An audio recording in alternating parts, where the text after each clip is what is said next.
ইউরোপে ব্রিটিশ ভ্রমণকারীদের ফিঙ্গারপ্রিন্ট এবং ফেসিয়াল বায়োমেট্রিক্স নেওয়ার জন্য ইউ কর্তৃপক্ষ চূড়ান্ত পরিকল্পনা প্রকাশ করেছে।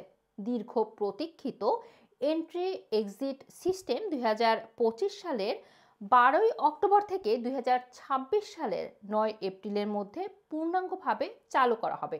নতুন সিস্টেমের টার্গেট হলো সন্দেহভাজন অপরাধীদের শনাক্ত করা এবং ব্রিটিশ এবং অন্যান্য দেশের নাগরিকদের জন্য 180 দিনের মধ্যে 90 দিনের অবস্থান করার সীমা নিয়ন্ত্রণ করা। ইউরোপীয় কমিশনের মতে তারা বিশ্বের সবচেয়ে আধুনিক digital border management system control করে। এই সিস্টেমের লক্ষ্য হলো বার্থ কান্ট্রির নাগরিকদের তথ্য সংগ্রহ করা। যুক্তরাজ্য থেকে স্পেনে উড়ে যাওয়া কিংবা গ্রিস থেকে তুরস্কের সড়ক পথ অতিক্রম করলেও তাদের তথ্য সংগ্রহ করা হয়। এন্ট্রি এক্সিট সিস্টেমের ব্যাপারে ইউরোপীয় ইউনিয়ন জানিয়েছে এই অবস্থা পাসপোর্টের ম্যানুয়াল স্টাম্পিং সিস্টেমকে রিপ্লেস করবে। এতে ট্রাভেলারদের রিয়েল টাইম ডেটা পাওয়া যাবে।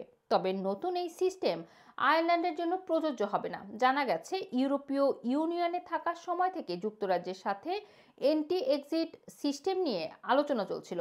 ব্রেক্সিটের পর বরিস জনসনের সরকার ইউতে ভ্রমণের ক্ষেত্রে ব্রিটিশ ভ্রমণকারীদের জন্য নতুন নিয়মের ব্যাপারে আলোচনা শুরু করে।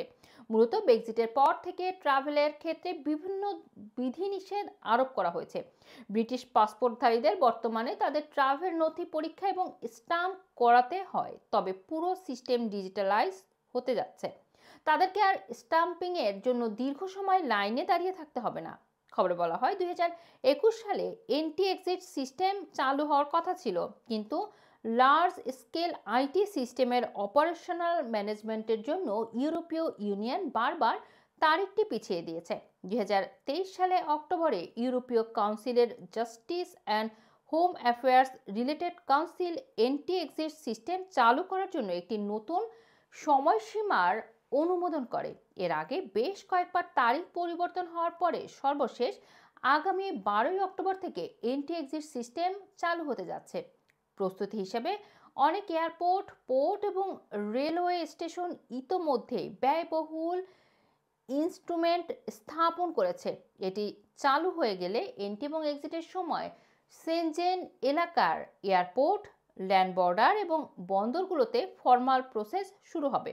মূলত যুক্তরাজ্যের 3টি বর্ডার কন্ট্রোল এলাকা যেমন Dover port, Euro tunnel, Folkestone terminal এবং লন্ডন স্টেট প্যানক্রাসে ইউরোস্টার হাবে এই সিস্টেম চালু হবে। রুমানা রাখি, রানা টিভি, লন্ডন।